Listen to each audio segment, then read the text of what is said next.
시각 헤드라인입니다. 첫 번째 소식입니다. 미국 메모리 반도체 기업 마이크론이 2025년 회계연도 1분기 87억 1천 달러의 매출과 1.79달러의 주당 순이익을 기록했다고 밝혔습니다. 사실상 월가의 예상치를 뛰어넘은 수치였는데요. 그럼에도 불구하고 레거시 반도체 부분에 약진이 눈에 띄면서 내년에도 반도체 시장은 더욱더 추울 것이다라는 전망치가 나옵니다. 사실상 반도체 실적의 풍향계를 나타내고 있기 때문에 그에 관한 충격은 오늘 우리 증시에도 영향을 미친다는 분석입니다. 두 번째 헤드라인입니다. 한국은행이 19일 금융 외환시장 변동성이 과도하게 확대될 경우 신속하게 시장 안정화 조치를 실시하겠다고 밝혔습니다.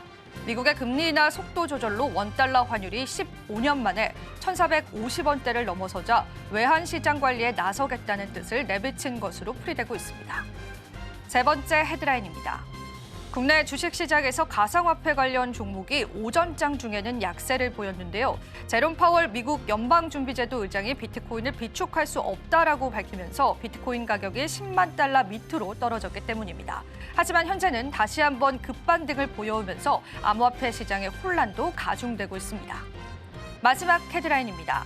조선업종이 올 들어 수주 목표치를 채운 상황에서 달러값 상승이라는 호재까지 만나 주가가 오름세를 나타냅니다. 여기에 HD현대조선 3사는 최근 기업가치 재고 계획을 발표하면서 안정적인 주주 환원에 대한 기대감도 커졌다는 분석입니다.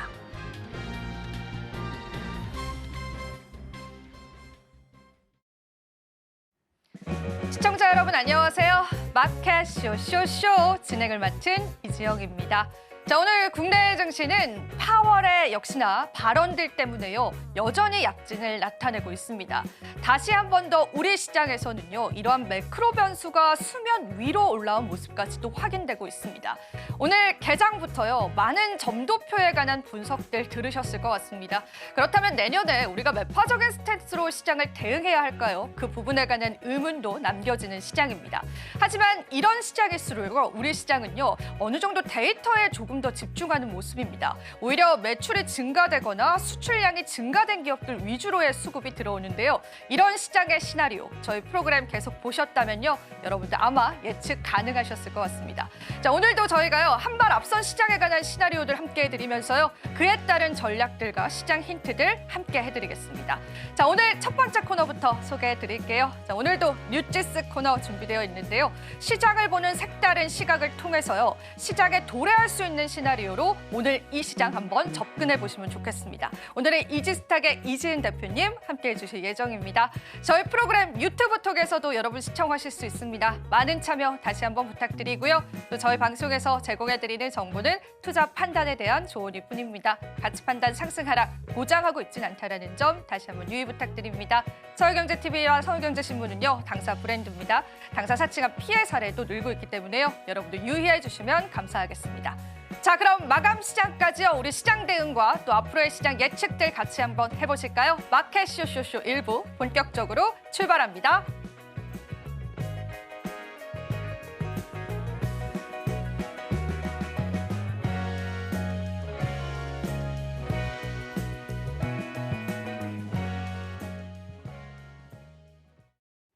네, 오늘 함께해 주실 분 바로 인사 나눠보겠습니다. 이지스탁의 이지은 대표님 함께해 주셨습니다. 대표님 안녕하세요. 안녕하세요. 네, 여전히 또 저희 시장에 관한 대응 많이 필요할 것 같은데요. 우선은 저희 첫 번째 헤드라인부터 열어보고요. 바로 이야기 한번 나눠보겠습니다. 첫 번째 헤드라인 바로 한번 살펴보겠습니다. 마이크론 실적이 비상사태입니다. 사실 우리가 컨센 자체는 상회했는데 시장의 반응은 너무 다르더라고요. 한번 풀어주시면 좋을 것 같습니다. 네, 일단은 실적 자체는 예상치를 상회하는 실적을 이번에 보이기는 했지만 가이던스에서 역시나 좀 좋지 않은 모습들을 보여줬습니다. 사실 이 가이던스가 어떻게 보면은 가장 중요한 부분이고 최근에 반도체 시장이 AI 시장의 성장 모멘텀이 지금 2023년부터 시작이 되었기 때문에 처음에는 가이던스보다도 그냥 지금 당장의 매출이 어떤가에 시장에 초점이 맞춰졌지만 시간이 흐를수록 이제는 가이던스의 결과값에 좀 더 시장의 관심도가 높아진 상황이었는데요. 가이던스가 좋지 못했습니다. 그러다 보니까 마이크론이 시간 외에서 급락을 하게 되었고 이제 반도체 풍향계라고 해서 이제 마이크론의 실적 발표가 가장 먼저 나오기 때문에 맞아요. 항상 디램 쪽, 특히 레거시 쪽의 이제 흐름들을 좀 우리가 파악하는 데 도움이 되는데 이번에도 역시 디램 쪽은 좋지 못했습니다. 범용 쪽 좋지 못했고요. 여전히 수요 부진 현상에 좀 시달리고 있는 모습인데 다행히도 HBM 쪽으로는 좀 긍정적인 전망들을 내놓았어요. HBM 시장이 결과론적으로는 더욱더 커질 시장이고 근데 여기서 우리가 또 하나 중요하게 봐야 되는 포인트는 예전까지만 하더라도 마이크론의 몸집이나 여러 가지 기술적인 측면들이 SK 하이닉스 대비해서 굉장히 격차가 많이 벌어져 있던 상황이기 때문에 그냥 그러면 HBM 시장이 커질까 안 커질까 정도로만 봤지만 이제는 경쟁 구도로 또 보기 때문에 만약에 마이크론이 이렇게 어느 정도 치고 올라온 상황에서 기술적으로 SK 하이닉스를 뭐 따라잡는다는 게 당장은 힘들긴 하겠지만 분명히 삼성전자보다는 지금 속도가 빠르거든요. 그렇기 때문에 이와 관련돼서 주가 흐름이 예전에는 단면적으로 범용 반도체 그리고 HBM 시장 자체가 커질까 안 커질까를 본다라고 했다면 지금은 범용 반도체 그리고 HBM 시장 안에서 그 파일을 어떻게 나눠 먹을까에 대한 부분들에 좀 더 집중을 하지 않았나라고 생각이 들고요. HBM 시장 자체로는 커진다라고 얘기를 했어요. 네. 더 커질 것이다. 그 안에서 우리의 역할 또한 굉장히 커질 것이다 이야기를 했기 때문에 이 부분들이 결국에 오늘 SK 하이닉스와 그리고 삼성전자를 끌어내리는 두 가지의 요인으로 같이 좀 작용이 되지 않았나라는 의견을 드리고 싶습니다. 사실상 오늘의 하락 같은 경우에는 우리 국내 반도체 HBM 기업들에 관한 경쟁력이 조금 약화될 수도 있겠다라는 우려감에서 나오는 것 같습니다. 그렇다면은 오늘 하이닉스 쪽에서 특히나 좀 하락이 크거든요. 삼성전자도 마찬가지지만 하방 지지력은 없을까요? 제 생각에는 이미 주가는 악재는 반영된 것 같은데 정말 끝모르게 하락하는 것 같습니다. 이제 최근에 얘기가 나왔던 부분이 그래도 조금은 반등이 나오다 보니까 우리가 알만한 악재는 시장에서 다 노출이 이미 되었고 네. 그 부분에 있어서 어느 정도는 가격적인 메리트에 대해서 좀 매력도를 느낄 수 있다라는 그런 이야기가 나왔는데 오늘 마이크론의 실적 발표도 중요하긴 했지만 사실 FOMC도 저는 한몫을 했다라고 봐요. 그 안에서 우리가 자세히 좀 살펴보면 뭐 점도표도 4회 우리가 이날을 예측할 수 있었지만 2회 전망되는 그런 점도표의 결과값이 나왔죠. 이 부분 우리가 알고 있긴 했지만 지금 트럼프 정부가 집권을 하게 됐을 때 물가 상승, 인플레 상승에 대한 우려가 확실히 파월의 발언 속에서도 있어요. 굉장히 네. 걱정하는 네. 듯한 이런 이야기들이 나왔는데 그 부분의 큰 그림으로 봤을 땐 결국에 관세라든지 이런 부분들이 어떻게 진행될지 모르는 그런 불확실성적인 요소들이 분명히 담겨 있는 부분이고 반도체 같은 경우에 우리가 관세 우려에 대해서도 사실 자유로울 수는 없다 보니까 그 부분이 뭐 다시 재부각이 되었다라기보다 그래, 반도체는 재료 노출은 맞기는 하지만 트럼프 정부가 집권을 하게 됐을 때 혹시라도 가져갈 수 있는 우려감에 대해서 재점화가 또 되면서 투자자들의 심리를 좀 악화시켰다라고 할 수가 있을 것 같고요. 계속해서 목표 주가 하향 리포트가 나오고 있어요. 네. 그리고 뭐 범용 반도체 내년에 2분기 때 좋아질 것이다라는 전망 나오지만 그것도 확정치는 사실 아니잖아요. 우리가 어느 정도 우리가 유출을 해볼 수 있는 부분이기 때문에 지금 당장은 악재 노출은 맞지만 안 좋은 거 너무 많고 여전히 트럼프 관련된 불확실성 존재를 하고 또 우리나라 SK 하이닉스와 삼성전자는 보조금에 대한 부분도 지금은 빠져 있습니다. 손정희 회장이 정말 돈보따리를 들고 찾아갔고 많은 기업들이 지금 트럼프와 머스크를 찾아가서 어떻게든지 좀 줄을 서고 좀 완화된 흐름들의 그런 자리를 하기 위해서 노력을 하는데 우리나라는 내부적으로 너무 시끄럽다 보니까 지금 그런 행보 자체도 보이고 있지 않아서 그것 또한 또 하나의 우려감으로 시장에선 좀 작용이 되는 것 같고요. 오늘의 수급이 과연 막판까지 어떻게 결정이 지어지는지 그 부분도 좀 꼭 체크를 해보셔야 될 것 같습니다. 악재가 계속 더해지는 느낌입니다. 전반적으로 매크로적으로도 좋지 않고 내부적으로도 지도자 공석이라는 리스크가 있기도 하고 그렇다면 발빠르게 기업들 차원에서 움직여줘야 되는데 그런 스탠스도 좀 보이지 않는 것 같아요. 맞아요. 어떻게 좀 만약에 이런 질문을 좀 드려보고 싶어요. 그 마이크론이 HBM 쪽으로 가돼서 이제 들어온다면 SK 하이닉스 그리고 삼성전자 중에 우리가 선택을 해봐야 된다면은 어떤 쪽으로 좀 더 바라보는 게 좋을까요? 대표님 보실 때는. 저는 그래도 아직까지는 경쟁력을 네, 가진 엔비디아다라고 생각을 하는 네. 게 이번에 마이크론이 얘기한 게 HBM4 쪽으로 또 얘기를 했어요. 근데 이게 HBM4가 다음 세대거든요. 지금 HBM3 이 12단까지도 경쟁 구도에 있었고 여기서도 삼성전자는 빠져 있어요. 근데 이번에 지금 마이크론이 얘기한 게 HBM4 준비를 하고 있고 2025년에는 양산을 할 것이다. 고객사와 같이 의논하고 있고 그 고객사는 엔비디아가 될 것이다라는 뜻을 내포를 하고 있는데 HBM4 그리고 HBM4 다음 세대 HBM4E까지도 얘기를 한 상황입니다. 그러다 보니까 기술적으로 지금 SK 하이닉스랑 너무 가깝게 가고 있는 상황이다 보니 물론 속도는 하이닉스가 빨라요. 네, 네. 빠르기는 하지만 그래도 지금 경쟁 구도에서 삼성전자는 아직까지 3E 12단에 대해서도 지금 계속 미뤄진다는 됐잖아요. 그죠? 소식이 나오는 네. 만큼 지금은 하이닉스가 조금 더 경쟁력이 있다고 보고 있고요. 다만 엔비디아가 최근에 주가 흐름이 굉장히 안 좋죠. 붙입니다. 네. 네, 그러다 보니까 엔비디아의 그런 주가 부침에 가장 큰 영향을 받는 건 SK 하이닉스 때문이기 때문에 그 부분은 좀 불가피하다라고 생각은 하지만 우리가 그냥 기업적인 모습으로 봤을 때는 지금 기술적으로 앞서 있는 SK 하이닉스가 좀 더 기술적인 부분으로 우위를 차지하고 있다는 부분은 좀 알고 있어야 되는 부분이 아닐까라는 이야기를 드리고 싶습니다. 네. 우리가 또 반도체 관련해서 이야기 전략들 잡아봤고요. 다음 또 뉴지스 헤드라인 살펴보면서 이야기 나눠보겠습니다. 두 번째 뉴지스 바로 한번 살펴보시죠.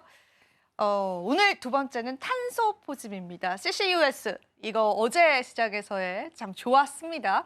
계속 바라봐도 될 테마인지 사실 저도 궁금하기는 했었거든요. 대표님 어떻게 보십니까?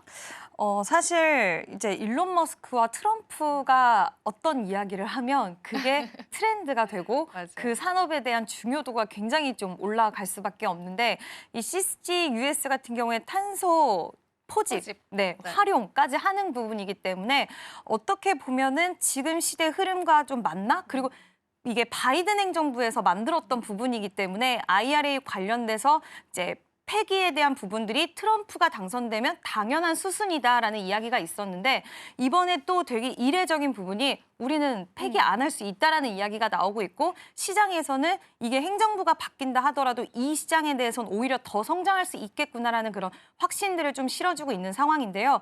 그 안에서 머스크 같은 경우에도 나도 탄소 포집 관련돼서 지지한다. 이거는 꼭 필요한데 갑작스럽게 에너지에 대한 변화를 주기보다는 우리가 이미 하고 있는 화석 연료에 대해서 사용을 하면서 이거를 더 완화시킬 수 있는 가장 우리가 지금 요즘 시대에 떠오르는 게 2030년까지 탄소 중립에 대한 네. 이야기 나오잖아요. 그 부분에 있어서 아예 반하는 게 아니라 그러니까요. 기존의 에너지원을 우리가 이렇게 활용해서 만들어낼 수 있다라는 부분이기 때문에 지금 시대적인 흐름에 굉장히 선택을 하는 부분이 아닐까라고 생각이 들고요. 그리고 트럼프가 또 이런 선택을 한 부분에 있어서는 그동안 굉장히 좀 석유 기업들과의 그런 관계가 있잖아요. 그런 석유 기업들이 이쪽 관련된 사업에 투자를 많이 했다라고 합니다. 그래서 그거에 도움을 주는 일환으로 그거에 크게 반하지 않는 움직임으로 이쪽 관련된 산업을 지지를 하고 있다라고 하고 있고요. 근데 다만 한 가지 좀 저는 개인적으로는 우리나라 관련된 종목군들이 이제 과연 시세 흐름에 대한 연속성이 있을까라고 봤을 때 물론 종목마다의 좀 특성이 달라요. 뭐 네. 소재 관련된 기업도 있고 직접적으로 해외 진출의 기회를 모색하는 기업도 있고 이제 대표적으로 에이럭스 같은 기업들은 해외 진출 쪽으로 굉장히 크게 모색을 하고 있기 때문에 시장에서의 관심도 또한 가장 높은 기업이긴 하지만 이게 시가총액도 좀 낮은 기업들이 많고요. 많죠. 관련 네. 주 중에서. 그래서 좀 변동성에는 유의를 하셔야 되지 않을까라는 의견도 같이 드리고 싶습니다. 사실은 오늘은 일제히 또 쉬어갑니다. 네. 너무나 단기성 테마로서의 모습을 보여주고 있는데 이런 생각 들더라고요. 사실 이제 신재생 쪽은 트럼프 당선 이후에 투자자분들이 아예 쳐다도 안 보셨을 것 같은데 어제 좀 다들 놀라셨을 것 같아요. 근데 이렇게 되면 신재생 전체를 바라볼 게 아니라 신재생 안에서도 그 탄소 포집 관련주들을 우리가 또 속아내야 되는 그런 시점인 거잖아요. 그 기준들이 있을까요? 국내 기업들 중에? 관련된 이제 사업을 영위하는 쪽으로 좀 봤을 때 뭐 그린 케미칼이라든지 이런 기업들이 또 비슷한 사업을 영위하는 기업들이 있는데 저는 개인적으로 만약에 우리가 시장에서의 움직임을 전반적으로 봤을 때 지금 시장의 관심도가 높은 에이럭스 같은 경우에는 대기업들이 지금 가지고 있어요. 네. 투자를 했어요. 그 네. 회사에. 포스코 쪽도 투자를 했고요. SK 쪽도 투자를 했기 때문에 탄소 포집했을 때 시장에서의 관심도가 높은 쪽 해석 종목들 보시는 게 맞는 것 같고요. 그리고 신재생과 같이 묶어서 보기에는 좀 그래요. 저는 좀 무리가 있지 않을까. 왜냐하면 움직임들을 봤을 때 사실 어저께 탄소 포집 관련된 움직임들이 나왔던 기업들 중에서는 그동안 신재생 쪽으로 해서 움직임이 나왔던 기업들은 사실 움직이진 않았어요. 예를 들어서 우리가 대표적으로 신재생하면 태양광 풍력들을 이야기를 하는데 네. 그쪽 종목들은 크게 움직이지 않았기 때문에 뭐 온실가스 배출 그리고 탄소 중립 이렇게 관련주로 엮여 있는 종목들 위주로 좀 체크를 해보시는 게 좋지 않을까라는 의견 드리고 싶습니다. 가장 중요한 게 테마의 연속성입니다. 이게 단기적일 것이고 사실 저는 좀 감이 잡히지 않는 게 뭔가에 우리가 산업군으로 분리하기에는 그렇죠. 약간의 무리감이 좀 있는 것 같아요. 뭐 어떤 이런 기술력이다라는 건 알겠는데 그래서 이 테마 지속성에 관해서는 대표님께서는 어떻게 보실까요? 저도 좀 비슷한 생각을 하는 게 이게 하나의 우리가 뭐 반도체, 그러니까 2차 전지 그런 느낌이 이런 안 거랑은 들어서, 네, 그렇죠. 네. 좀 다르죠. 좀 다르고 그리고 관련돼서 이제 그 수출도 미국 쪽의 수출이 지금 점점 매출이 늘어나고 있다고는 하지만 이게 우리나라 상장사와 직접적인 연결고리를 찾기에는 조금은 어렵고 무리적인 부분도 확실히 있다라고 보고 있고요. 그러니까 이 시장 자체가 커지고 있고 그리고 트럼프도 역시 마찬가지로 화석 연료에 대해서 지지를 하고 있지만 결국엔 탄소 중립으로 시장의 방향성 자체가 유지되고 있다라는 이런 방향적인 부분들을 여기선 체크를 해볼 수는 있겠지만 그러니까 예의주시를 해야 되는 부분이지 우리가 하나의 산업으로 이쪽 관련돼서 지속적으로 뭐 장기적으로 보실 분들은 또 모르겠지만 그게 아니라고 한다면 우리나라에서는 약간 일시 테마성으로 움직일 가능성이 크지 않을까라고 보고 있습니다. 네, 그렇습니다. 이게 긴 테마다라고 보기에는 보수적인 관점들이 시장에 많습니다. 그래서 여러분들이 한번 참고를 해보시고요. 자, 그렇다면 저희 또 뉴지스는 여기서 마무리해보고 다음 코너 바로 소개해드리겠습니다. 은혜로운 섹터 준비되어 있는데요. 오늘 또 환율 충격 왔습니다. 그에 따른 금융당국의 시그널도 있긴 했었는데요. 그에 관련해서 이야기 좀 나눠보도록 하고요.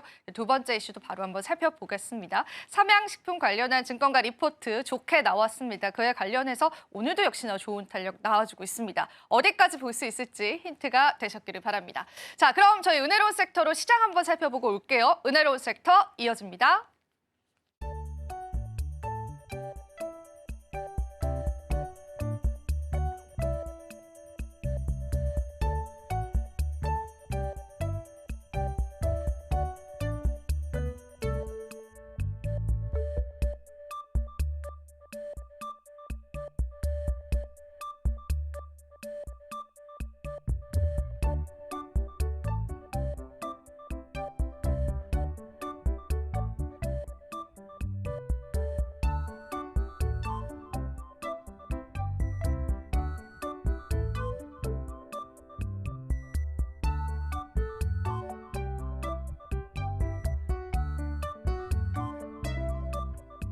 네, 은혜로운 섹터 장은혜입니다. 매파적 금리 인하였죠. 일단 25bp 인하했던 거 맞았습니다. 그럼에도 불구하고 일단은 내년부터가 문제일 것으로 보입니다. 자, 그러면 조금 더 자세한 이야기는 점도표 통해서 살펴보도록 하겠습니다. 제가 두 가지 표를 한번 준비를 해봤습니다. 먼저 첫 번째 표는요, 9월 점도표를 의미를 하고요. 이 두 번째 표는 12월 점도표를 의미를 합니다. 전체적으로 두 가지 차이 딱 바로 보이시는 게 점들이 찍혀있는 점들이 전반적으로 올라갔다라는 것을 확인을 해볼 수가 있습니다. 자, 그리고 이렇게 네모 박스를 제가 쳐놨는데요. 이 네모 박스가 의미를 하는 것은 중간값 전망치입니다. 조금 더 디테일하게 숫자로 들어가 보도록 하겠습니다. 2025년 말에 지난 9월 점도표상으로는 3.4를 가리키고 있었거든요. 그런데 이번 점도표 살펴봤더니 3.9로 급격하게 올라와 있습니다. 즉 다시 말해서 50bp 정도 더 올라온 수치고요. 이 말은 내년에 금리 인하 4번 하는 게 아니고 2번만 할 거야 라고 해석을 해볼 수가 있습니다. 자, 그리고 2026년 말에는요. 지난 9월 점도표상으로는 2.9를 가리키고 있었는데 이번 점도표상으로는 3.4로 또 50bp 올라와 있는 모습 다시금 확인해 볼 수가 있었습니다. 자, 그리고 마지막 2027년 말 같은 경우에는 9월 점도표상으로 2.9를 가리키고 있었는데 이번 점도표상으로는 3.2를 가리키고 있었습니다. 즉 다시 말해서 금리 인하에 좀 속도 조절을 할 거야 라고 우리는 표를 통해서 확인을 해볼 수가 있었죠. 자, 그러면 이 같은 소식 속에 매크로 지표들이 급등을 했는데 여기에 대해서 조금 더 초점 맞춰서 살펴보도록 하겠습니다. 일단 첫 번째, 미국의 10년물 국채 금리가 4.5 위로 올라왔습니다. 3%가량 폭증을 한 것이고요. 일각에서는 6%까지 갈 수 있다라는 이야기 나오고 있다는 거 체크해드리도록 하겠습니다. 미국의 2년물 국채 금리 역시도 2.8%가량 상승을 해서 4.3 위로 급격하게 올라와 있는 수치 확인을 해볼 수가 있습니다.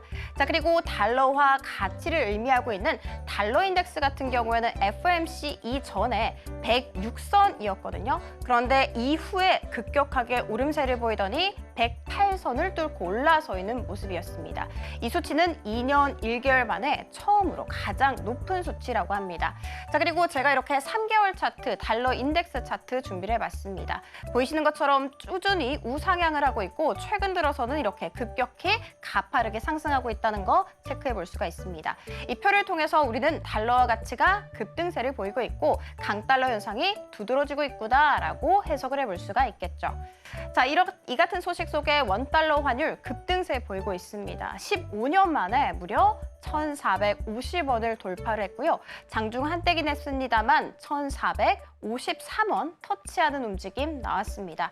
글로벌 금융위기 이후 최고 수준이었습니다. 급한 불을 꺼야겠죠. 자, 그래서 금융당국에서는 금융권 건정성, 유동성 규제 조치를 완화할 것이다 라고 밝혔습니다. 조금 더 디테일하게는 스트레스 완충 자본 규제 도입을 내년 하반기 이후로 미룰 것이다 라는 것이 주 골자였습니다. 여기에서 스트레스 완충 자본 규제라는 것은요, 은행권이 비정상적인 상황에서, 그러니까 위기 상황 속에서도 정상 기능을 유지하기 위해서 필요로 한 자본을 추가적으로 적립해야만 하는 제도입니다.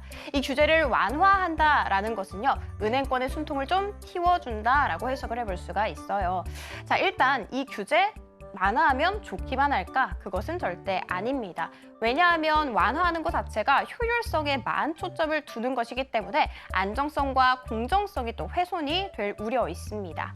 그리고 국가 신용 등급에도 악영향을 줄 수가 있어요. 그래서 일각에서는 해외에서 이 스트레스 완충 자본 규제 도입한 거를 알게 된다면, 연기한 걸 알게 된다면 우리 국내 경기가 좋지 않다라는 시그널로 인식할 가능성이 있다고 합니다. 그래서 결론적으로는 한국의 신용 등급 평가에 좀 부정적인 영향을 끼칠 가능성이 높다라고 해석하고 있었습니다. 자, 그리고 이렇게 지지부진한 시장 속에서도 52주 신고가를 갈아치우는 종목에 대해서 살펴볼게요. 삼양식품 이야기입니다. 넘치는 수요에 대응을 하기 위해서 결국 중국에 공장을 설립키로 했습니다. 현재 중국은요, 삼양식품 전체 수출의 25%를 차지하는 굉장히 중요한 시장입니다. 그래서 삼양식품은 중국 자싱시에 라면 생산 공정 6개를 설립을 해서 2027년 1분기부터 본격적으로 가동할 것이다라는 계획을 발표를 했습니다. 이번 공장을 설립하는 데 투입되는 금액은 2,014억 원입니다. 그리고 사측에 따르면 이 공장에서 생산된 라면은 수출을 위해서가 아니다. 오로지 현지 내수 시장의 수요만 감당할 것이다 라고 이야기했습니다. 강한 자신감 다시금 읽어볼 수가 있었죠. 자, 중국뿐만이 아니었습니다. 평균 판매 단가가 높은 미국향 수출 역시도 증가세를 보이고 있습니다. 실적 개선 기대감 모아봐도 되겠죠. 자, 그래서 증권가에서는요, 목표 주가 줄상향 조정 이어지고 있습니다. 키움증권 같은 경우에는 80만 원에서 95만 원으로, DS투자증권 같은 경우에는 72만 원에서 85만 원으로 18%가량이나 상향 조정을 했습니다. 차트 한번 들고 와봤습니다. 삼양식품 같은 경우에는 11월 말에 51만 원 초반대였거든요. 그런데 오늘까지 거의 80만 원 부근에서 거래가 되기도 했다는 거 체크해드리도록 하겠습니다. 덩달아서 이와 같은 소식 속에서 불닭볶음면의 제조사라고 할 수 있는 S&D 역시도 장중한 때 상한가 부근에서 거래가 되기도 했습니다. 자, 그리고 국내 테마 탑3로 들어가 보도록 하겠습니다. 오늘일 또 조선이 이름을 올리고 있습니다. 3년치 수주일감을 꽉 채운 상황 속에서 강달러라는 호재를 만났다라는 이야기 있고요. HD, 현대, 조선 3사 같은 경우에는 기업 가치 재고 계획을 또 발표했다고 합니다. 그러면서 주주 환원에 대한 기대감이 한껏 끌어올려졌죠. 자, 그래서 HD 3사 같은 경우에는 지지부진한 시장 속에서도 현재 2에서 4%대 상승세 잘 그려주고 있습니다. 자, 그리고 양자암호 들고 와봤습니다. 간밤 미국의 퀀텀 컴퓨팅이라는 종목이 있는데 상승세를 그렸죠. 그 이유 살펴봤더니 나사가 이 퀀텀 컴퓨팅의 첨단 이미징 기술을 도입한다고 했습니다. 그래서 딱 하루 만에 52% 폭증했습니다.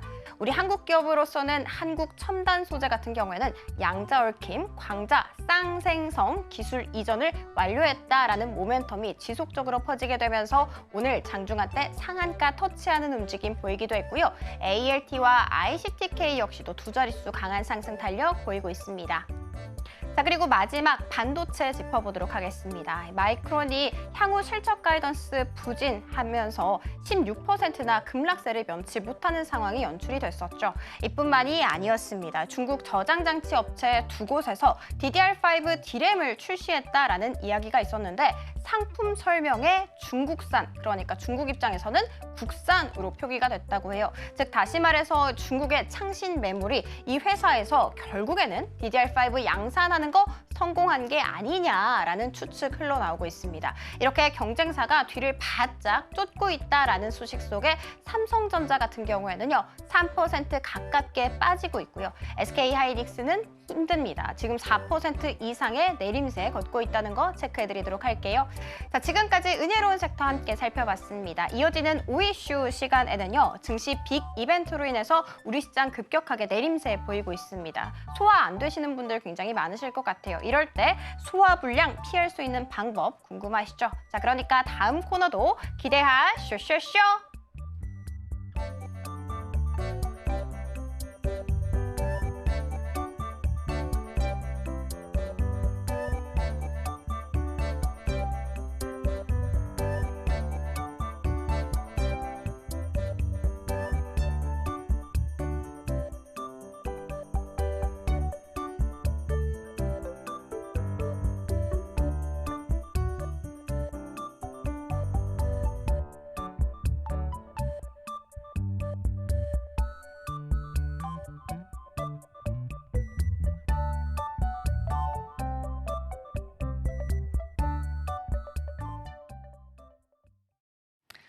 네, 은혜로운 섹터 살펴보고 오셨습니다. 지금 시장, 우리 마감 시장 얼마 안 남았는데요. 대표님께서 우리 시장 어떻게 보시는지 살펴보면서 또 시장 이야기 한번 진단 들어보겠습니다. 오늘 시장의 한 줄 평은 어떻게 표현해 볼 수 있을까요? 개인적으로 지금 양시장 모두 양봉이 나와주고 있어서 그래도 잘 버텼다라고 이야기를 한번 위로를 한번 하려고 하는데요. 일단 미국 시장 워낙 많이 빠졌습니다. 근데 그거 대비해서는 네. 근데 또 어떻게 우리가 보다 보면 미국 시장은 차익 실현이 나와야 되는 시기에 좀 시기적절하게 FOMC 일정을 소화해내면서 차익 실현이 좀 나왔다라는 평가가 있고요. 우리나라 같은 경우에는 그동안 워낙 많이 빠져 있었기 때문에 이제 하방이 나오기는 하지만 그래도 지지를 어느 정도 받고 있는 흐름이다라는 평가들도 같이 좀 나오고 있는 것 같습니다. 또 오늘 가장 중요한 이벤트 중에 하나라고 불렸던 BOJ에서 우리가 예상했던 대로 금리 동결이 나왔고요. 그리고 시장을 막 옥죄할 만한 그런 이야기는 나오진 않았기 때문에 무난하게 어쨌든 이 이벤트 또한 소화를 해내는 그런 모습이 나와줬습니다. 가장 중요한 건 그건 것 같아요. 미국 시장도 마찬가지지만 우리나라로 봤을 때 과연 이 이벤트를 소화하는 데 있어서 단기적으로 끝날 것이냐 이게 아니면 이 부분이 또 지지부진하게 계속해서 시장의 발목을 잡으면서 시장을 조금씩 끌어내릴 것이냐의 문제인데 저는 개인적으로는 오늘 외국인의 수급이 양시장 모두 매도가 나오고 있다는 건 좀 아쉽기는 하지만 이 이슈가 그렇게까지 시장을 끌어서 내리지는 않을 수도 있겠다라고 생각을 하고 있는데요. 오늘 뭐 반도체 관련돼서 두 종목 마음이 아프지만 빠지고는 있습니다. 그리고 제약바이오가 좀 많이 흔들리는 모습인데 아마 이 안에서 종목별 장세가 당분간은 좀 이어질 수 있을 거라고 보고 있고요. 다만 지지에 대한 여부들은 저는 일단 시장 크게 더 밀리지는 않을 것 같고 여기서 등락을 계속하면서 종목별 차별화 장세가 좀 이어지지 않을까라고 생각을 합니다. 제약바이오주들이 사실 좀 요즘에 안 좋기는 하더라고요. 네. 생물보호법 관련한 이슈도 있고요. 자, 그래서 오늘 또 시장 진단 같이 한번 들어봤습니다. 자, 그럼 오늘 어떤 이슈가 시장을 주도했을지 5이슈 한번 살펴볼 텐데요. 대표님, 오늘은 저희가 어떤 5이슈 한번 살펴볼까요? 네, 일단 5이슈 화면 같이 보나요? 네, 화면 같이 보겠습니다. 네.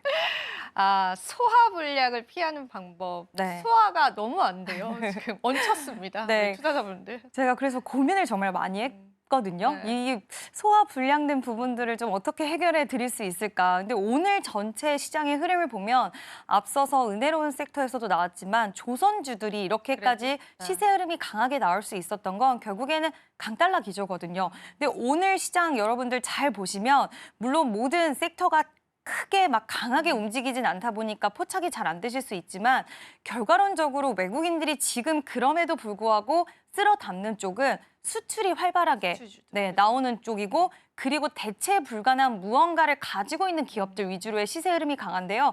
이제 삼양식품 같은 경우에도 결국에 불닭볶음면이라는 그런 강력한 키워드를 가지고 있고 또 우리가 크래프톤 이제 우리가 배틀그라운드 네. 지금 인도 시장에서 굉장히 국민 게임으로 또 등극을 하고 있다라고 하더라고요. 이렇게 어느 기업이 대체 불가능한 부분들을 가지고 있느냐 이게 시장에서는 지금 가장 중요한 키포인트라고 생각이 들고요. 그렇게 되다 보면 지금 트럼프 관련된 불확실성도 수출주들 안에서 대체 불가한 기업들은 그것 또한 두려워하지 않는 것 같아요. 그래서 뭐 파마 리서치라던가 네. 아니면 오늘 엔터주들도 좀 엔터도 올라오는 좀 모습 괜찮더라고요, 보여주고 오늘. 있는데 관세 이슈에 좀 자유롭다던가 네. 아니면 트럼프, 조선 같은 경우엔 트럼프 불확실성에서 제거가 됐다. 이제 트럼프 수혜주로 오히려 분류가 되는 쪽이라던가. 근데 그게 또 묶여서 엔터도 강달러의 도움을 받다 보니까 강달러 기조에 대한 수혜 안에서 또 여러 가지 연결고리로 만들었을 때 강달러 기조라서 좋은데 또 추가적으로 이것도 좋네라고 말할 수 있는 쪽. 엔터 쪽은 오늘 한알령 해제에 대한 기대감 이야기도 좀 솔솔 나오고 있는 만큼 이런 쪽 종목군들을 우리가 볼 수밖에 없는 것 같아요. 지금 상황에서는. 트럼프 행정부가 막상 돌입을 하게 됐을 때 예상했던 것보다는 우리 시장을 옥죄는 부분이 덜할 수도 있다라는 이야기는 나오지만 어디까지나 시장이 가장 두려워하는 건 불확실성이기 때문에 거기서 좀 자유로운 쪽을 소화 불량을 이겨내기 위해서는 보시는 게 맞지 않나라고 생각이 들고요. 가격적으로 좀 부담스러운 구간에 진입을 해 있긴 해요. 맞아요. 그런 종목들이. 이런 것들이. 네, 근데 저는 일단 요즘 같은 시장에서는 수급 쏠림 현상들이 가장 강하게 나오고 있고 또 업종 안에서도 차별화된 종목 장세가 나오기 때문에 그만큼 인기가 있고 잘 유지가 되는 종목들은 이유가 있다라고 생각이 들어서 2차 전지, 반도체, 바이오, 주도 섹터들이 지금 다 부진합니다. 없습니다. 그렇죠. 네. 그러다 보니까 이쪽 관련된 종목군들 안에서 기회를 모색해 보시는 게 저는 맞지 않나라는 의견을 드리고 싶습니다. 근데 저희가 일단 지금 딱 시장을 보면은 관세 리스크 없는 섹터 그리고 수출 섹터 네. 이렇게 좀 나눠볼 수 있을 것 같아요. 그러면은 이쪽 섹터에 관해서는 계속 바라보자라는 거는 한편으로는 강달러 기조가 계속될 것이다라고 들리기도 해요. 그게 네. 마음이 아파요. 네. 한편으로는 어떻게 보세요? 이 강달러 기조 계속될까요? 당분간은? 네, 부정할 수 없는 부분인 것 같고 뭐 당국의 개입이 있을 거다라는 이야기는 나오고 있기는 하지만 사실 그 부분도 시장에서는 크게 힘을 받지는 못하는 모습이었고요. 당분간 강달러에 대한 기조는 좀 우리가 어쩔 수 없는 거라고 생각을 하고 있기 때문에 시장의 반응 자체도 더는 그렇게 나오고 네네. 있다라고 보고 네. 있고 외국인이 그쪽으로의 움직임 나오는 것도 강달러 지속될 거라고 생각을 하기 때문에 그러니까 가격이 굉장히 많이 올라왔는데도 불구하고 계속 매수를 하고 있다라는 건 강달러 기조에 대한 인정이 아닐까라고 생각이 들고 있고 저 또한 이 기조 자체는 쉽게 바뀌지는 못할 않을 것 것 같다. 같습니다. 사실상. 네. 이게 뉴노멀 시대다라고 많은 투자자분들이 이제는 이야기를 하더라고요. 그러면은 정말 악재가 낄 만한 그런 업종들이 너무 많아 보이는데요. 전반적으로 외국인 이탈은 좀 계속 가속화된다라는 관점에서 시장 좀 대응을 해봐야겠네요, 대표님. 네, 이제 뭐 우리가 꼭 이탈할 것이야. 그래서 우리는 무섭다라는 부분도 있겠지만 그랬을 때 이탈을 하다가 스탠스를 돌리는 쪽이 어디야? 이제는 그쪽도 좀 찾아보기는 해야 될 것 같아요. 근데 아직까지는 사실 뚜렷하게 보이고 있지는 않는 것 같습니다. 약간은 테마성 장세는 사실 외국인들이 끌어간다라고 보기에는 좀 어렵기 때문에 테마성 종목들은 그냥 수급의 뭐 전환이라든지 이런 순환매적인 측면에서 돌아가고 있는 가운데 우리가 그럼 외국인들이 계속해서 매도를 하다가 갑작스럽게 스탠스를 바꾸는 쪽이 어디인가에 대해서도 좀 고민해볼 필요는 있는 것 같은데요.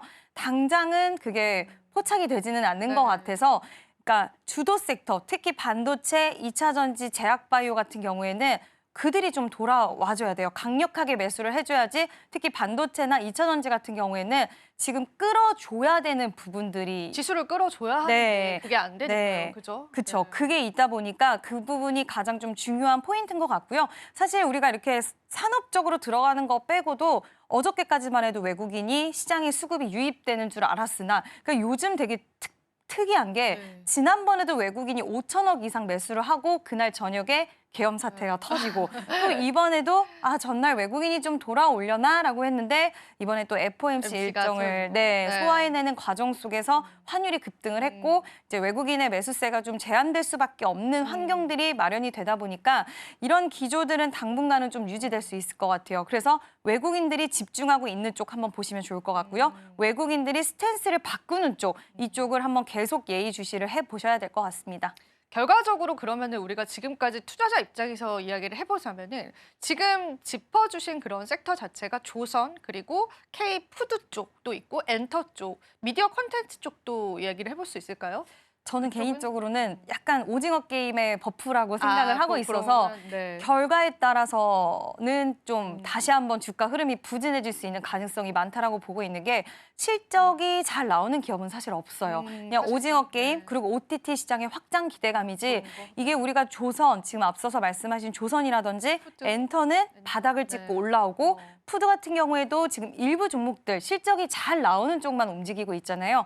전력 관련돼서도 움직임이 오늘 그래도 좀 강한데 외국인들이 역시나 좋아하는 쪽이고 그 이유는 실적 베이스를 갖고 있는데 실적 베이스의 앞으로 성장에 대한 기대감과 불확실성이 상대적으로 적기 때문에 시장에서는 반가워하는 네. 거고요.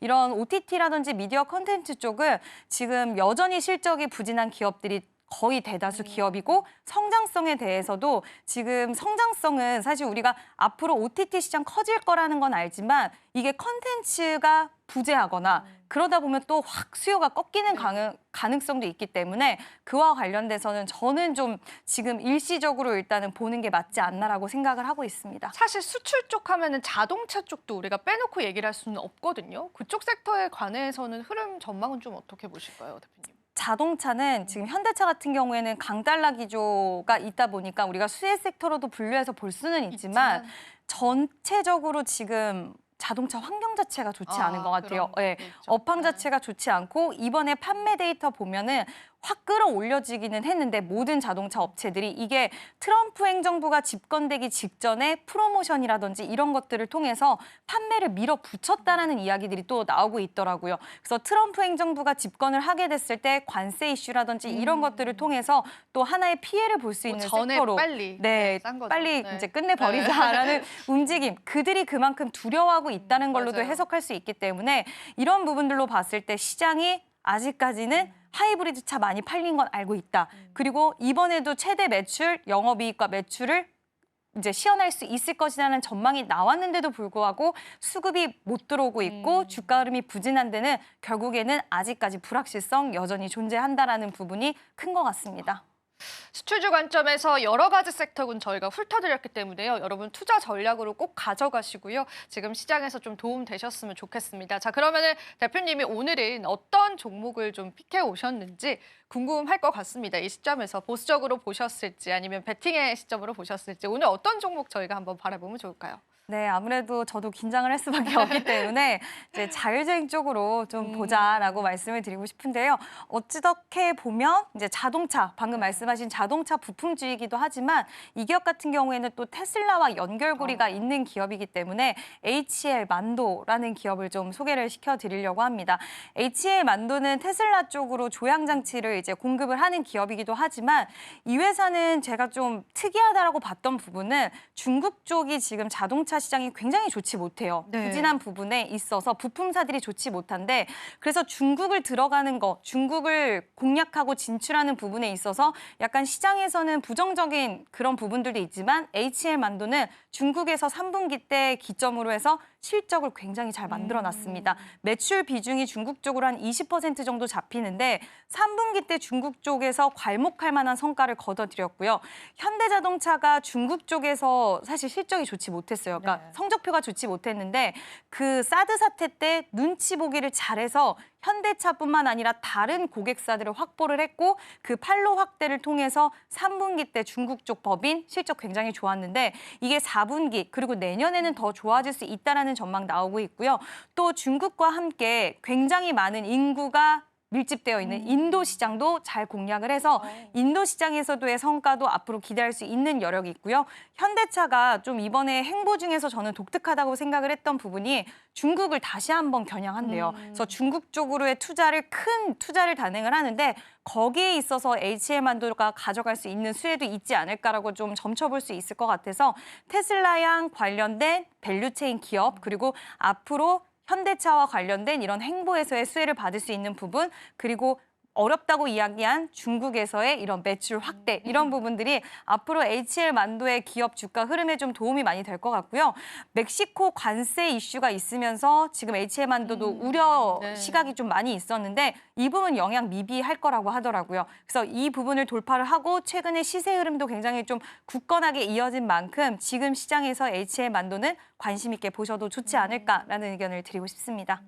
그러면 우리가 지금 시점에서는 가격적인 전략들은 어느 정도까지 좀 바라보면 좋을지 한번 의견도 들어보면 좋을 것 같습니다. 일단 HL 만도를 제가 안 그래도 좀 고민을 많이 했는데 오늘 이제 단기적으로 추세가 약간은 잘 지켜주는 흐름이 나오다가 살짝 윗꼬리가 달리긴 했어요. 그렇지만 지금 5일선 단기 이평선에 이탈 여부가 크게 보이지는 않았기 때문에 손절선 일단 먼저 말씀을 드리면 좀 지금 시장 타이트하게 잡고 네, 가는 게 맞다라는 판단하에 일단 21선으로 해서 4만 원 손절선 좀 잡고 가시면 좋을 것 같고요.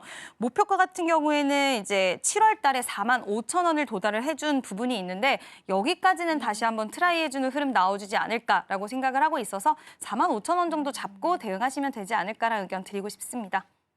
네, 이렇게 해서 대표님과 함께 시장 전략 받아봤고요. 대표님과는 저희 여기서 인사드려 보겠습니다. 대표님 오늘도 도움 말씀 고맙습니다.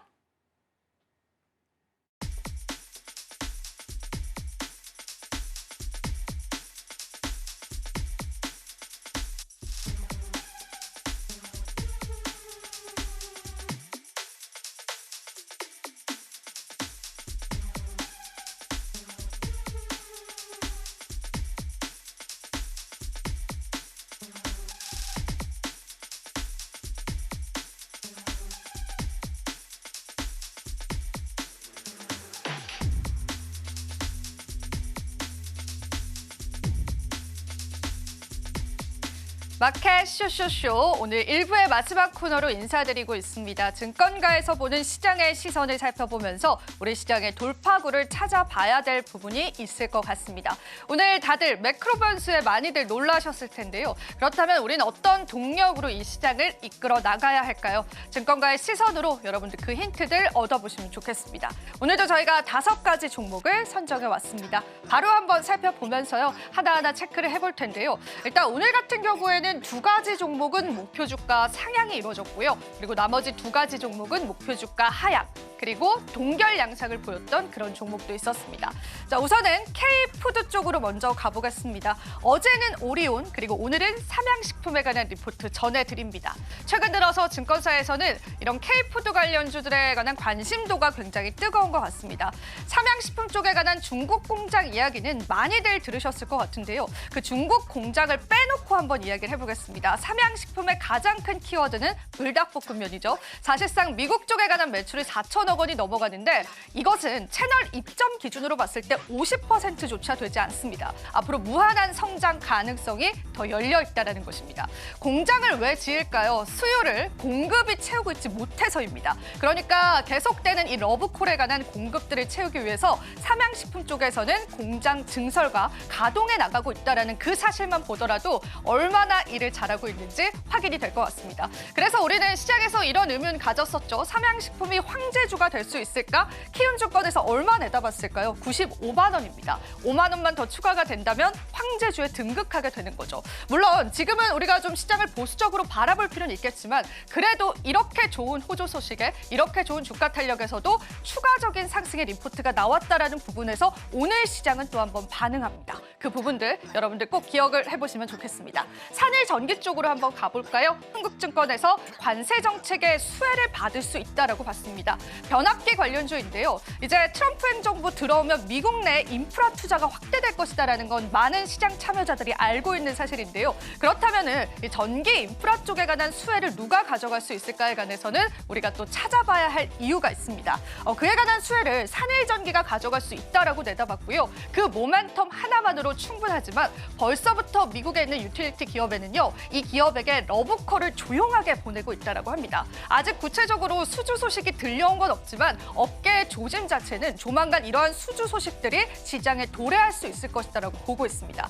이런 모멘텀들 체크를 해보시고요. 일단은 목표 주가 자체가 엄청나게 큰 폭으로 상향됐다라는 부분들에서 어느 정도의 이유가 있지 않을까라고 생각을 해보시면 좋을 것 같아요. 68,000원에서 92,000원까지도 올려 잡았다라고 보시면 되겠습니다. 자, 그리고 LG전자 쪽 보겠습니다. 얼마 전에 주주 환원 정책, 기업 가치 재고 정책을 발표했었던 LG전자는요. 인도 IPO다라고 하는 시장 모멘텀이 생겼습니다. 사실 인도 IPO에 들어가게 되면요. 2조 원 가량의 금액이 생기게 되고 거기에다가 주주들을 위해서 자사주 소각의 그런 의견까지도 내세우고 있습니다. 이러한 주가 탄력을 줄 수 있는 모멘텀들이 있기 때문에 LG전자는 바라봐도 좋을 것 같고요. 다만 여기서 주의할 점은 LG전자만 바라보자라는 겁니다. LG그룹주들 모두 다 바라보기에는 여전히 리스크 있고요. LG전자 지금은 굉장한 저평가 구간이기 때문에 밸류적인 매력도 있다라고 보시면 되겠습니다. 하지만 역시나 그룹주들의 부진 때문이었을까요? 목표 주가는 하향 조정했지만요. 지금 주가 대비해서도 상승의 여력이 있기 때문에요. 한번 체크해 보시면 좋겠습니다. 자, 그리고 오늘 삼성 SDI와 칩셋 미디어 쪽도 같이 한번 보겠습니다. SDI 쪽 같은 경우에도 목표 주가 상으로는 하향 조정하는 모습을 보여왔는데 그래도 시장에서는 저평가 매력을 이야기를 했고요. 셀 3사 중에는 가장 저평가받고 있는 기업이다라고 내다봤습니다. 그런데 사실 이렇게 2차 전지 셀사 같은 경우에는 정치적인 리스크까지 끼어있기 때문에 증권가에서도 보수적으로 봤습니다. 그래서 48만 원에서 39만 원까지 목표 주가가 하향됐다라고 보시면 되고요. 다만 여기서 시장의 눈높이를 낮추고 봤을 때도 그래도 너무나 싼 주가였다라는 그러한 코멘트들도 여러분들 한번 기억해 보시면 좋겠습니다.